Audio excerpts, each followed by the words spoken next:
nder ɓen ɓe darde mumen labti e dillitare pinal fulɓe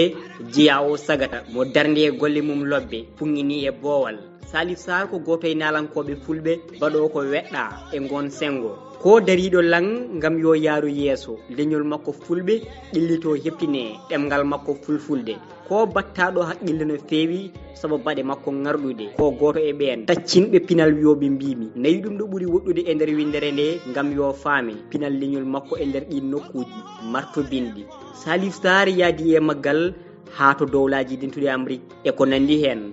Holi gonɗo Salif Sarr o jiya ko wuro ana wiye Koundel Rewo on faami ko e leydi Mauritania o yi aduna ko ñande 30 lewru juko hitande 1992 to leydi Libi kono o nehi o mawni ko e wuro makko Koundel Rewo ko ɗo Salif Sarr waɗi cukagu mum ɗum rokkimo famde leydi makko Fouta e illitade e pinal makko ha e famde piɓiɗi e konngudi ɗemgal makko koye hitande 2007 o wayni gendi makko ngam tindade to dowlaji dentude Amérique gotiri e leyɗele ɓurɗe ɓamtade e nder windere nde koye ndi Salif Sarr wuri hande o koye mayirɗe hitande 2012 Salif Sarr naati e fannu rap kono no ɓen ɓew yontida tawi ko jeeyaɓe ndin leydi Mauritanie natirno hen e on saaha o wuri e on fannu kadi o waɗi hen ko weɗɗa ha hitande 2015 nde wayli tufde hankadi o yaɓani nalankago ngu tigui yaadude hen e diɗɗal makko momti gonɗi musique tugnade e dokke ɗe jomiraɗo feccimo hen dande welde konngudi cañi baynetoɗi ngandi kisdi o suppitori e on fannu koye karallagal timmugal guila e lelgo jime makko ha e ko o yimata ko foof na reegi sanne o adi filde ko lefol jombaju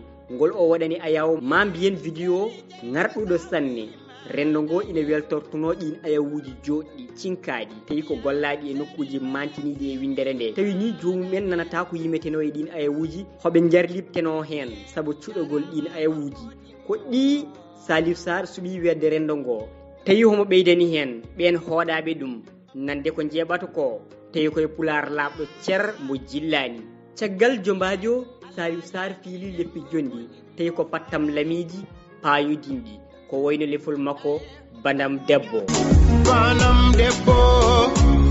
fadami haldayma kila jimamiyo mironkiyade koye hitande 2017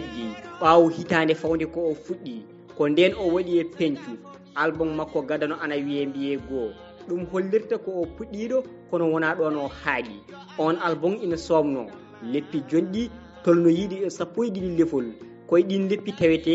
lefol ngol o waɗani goto e hatanteɓe leñol fulɓe hono guelongal ba ɗum ko gam jardemo e nden darde laptude ndew dari ba seydi ba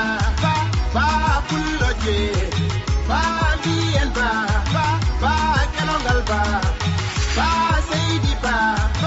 ko ɓawoɗen golle joɗɗe ɗe rendo ngo heppini o dañi fartange fedde ɓamtare Fouta e gotagu jendi développement Fouta e unité nationale weedimo jeenari teddungal rutti waɗimo ambassadeur pinal fulɓe e nder windere nde e hitande 2018 caggal duuɓi 11 ko o yalti Afrique e nden hitande o yuɓɓini jillu e nder Afrique ɗum ko caggal nde o yilli nokkuji kewɗi e nder windere nde e nde hitande o suuɓi ko ruttade nokku makko Fouta o yuɓɓini jillu mantinigu e nder Fouta ɗum ko rewo e worgo foof waɗino dillere mawde sanne ko caggal ngun jillu o waɗi goɗɗo lefol ngam jaarore ngol wiyete ko jillu am weli yami Afrique tawmi gonga leydi Afrique tan woni gonga min nimsitani yillamme Fouta fulɓe kollimi enen mbawi teddungal caggal ɗe lobbe rendo ngo gati famde Salif Sarr ko nalanke ngana tugnade e ko yimɓe ɓe jiiri gite mumen duuɓi e dingiral ngal o serani e weede rendo makko gueɗe pattam lameji e nde hitande 2021 caggal nde wino en e hitande 2017 mbiye goo e nde hitande 2021 no wi en kadi yo en mbiɗiɗi paame Salif Sarr jirwonima en album mo 15 titonde ɗum wona golle beɓɗe ko tinnare kame sirñinare yaadude e pellital mawgal sanne wawi waɗnude ɗum neɗɗo caggal nde o yerwi ha gor bolle keedi banggue o taƴi ñalru ngu o weeɗata en ɗam tufam noppi ɗum wonata ko ñande sappo nduɗo lewru ndu gonɗen marso ma mbiyen juillet hitande junnaji ɗe nogas e goho tawi koye karalle kese ɗe an jewanoɗo walla an koɗanoɗo leppi belɗi fam goƴe ma saframa tuggude e sappo lewru ndu ma en keeb leppi gollaɗi tigui rigui caggal nde keɗiɗen ɗin leppi ha keɓidiɗen koɗi kalata dolɗen ndi kelmedi ñande jeeɗiɗi lewru juko ma mbiyen ha joni ko hitande junnaji ɗe nogas e goho Salif Sary ne weeɗa ene aadi to Nouakchott lamorgo leydi Mauritanie nokko biyeteɗo kase ɗum ko hirde mawde ma mbiyen concert ngam weltinde on onon yiɓɓe yiɗirɓe ngam jeno on jamma wonata beɓɗo ma tawtere ɗum yimɓe mawɓe waynotoɓe nokkuji certuɗi ɗum noon wotomo luuta on jamma jogorɗo nattude e kirɗeli fulɓe luutaɗo foof kam wonaɗa ha Moussa Baye Hamdou Badara Sy an jiɗɗo rewindade gueɗe o nalanke rewinde ɗo